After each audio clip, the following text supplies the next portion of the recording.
In this video, I'm going to show you how to create your very first health screening template on the MyMedBot dashboard. Whilst you could begin from the beginning with clicking on blank template, I'm going to click on screening template just so everything's set up in the first place. This particular template is based off the CDC December form, and if we click on create form, we're then taken to a automatically generated list of questions and conclusion messages. The very first thing we're going to do is look at our questions on the left here.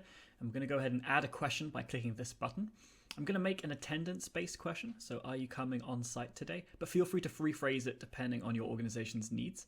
Then we're going to select the type of answering option. Yes or no speaks for itself. We then have a multiple choice list of options, text box in case you want open-ended feedback, and finally you can get your community to send an image. We're going to select yes or no for this question, but feel free to customize it however you want. You can see here I'm moving stuff around and you can really tailor this form to whatever your needs are.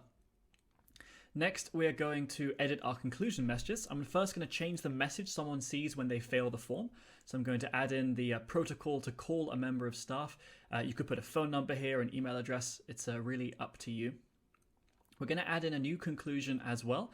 You can choose from a range of colors, and we're going to select blue and make a work from home conclusion. So we're going to just tell them to work at home or to stay at home as well. And then we're going to link this to the first question we made. And you do this by adding in flagged answers. You can see here I'll select that new question, are you coming on site today? I'll select the flagged answer as no. So if they select no, then they will get this conclusion message. We're also going to stop the form early so they don't have to complete the remaining questions to complete the form. Obviously, if they did click on yes, the form would continue. Next, we're going to rename the form to daily screening form, but feel free to customize it however you want. And the final thing is the storage policy. And you can select whatever you want, depending on if you want to see the answers to the questions. If you only want to see the conclusion message, select the never store the answers to questions. Next, we're going to move to the schedules tab. And from here, you can determine when the form will go out and whom it will go out to, with and without notifications. We're working with schedule 1 right now, but note you can have more schedules. Please draw your attention to the planner box right here. The first thing you can do is choose the days that the form will go out. Most people will want it on a Monday through Friday, so we can leave it that by default.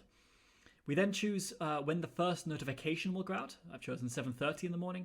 And you can send the form out a bit earlier without notifying people for those early birds around. Feel free to turn off notifications altogether, but you can also set reminders. So I've chosen mine to go out every 30 minutes for up to 8 hours. And just to clarify, they will cease when the forms are completed. Next, we can add an exception ahead of time. So this day will be omitted from the default form schedule. We can see I've chosen Valentine's Day, and in the calendar view, we can see when the form will go out by default.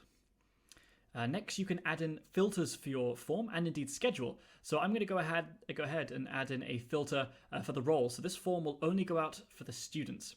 You can see here from my list, it's now reduced to everyone with the student custom attribute.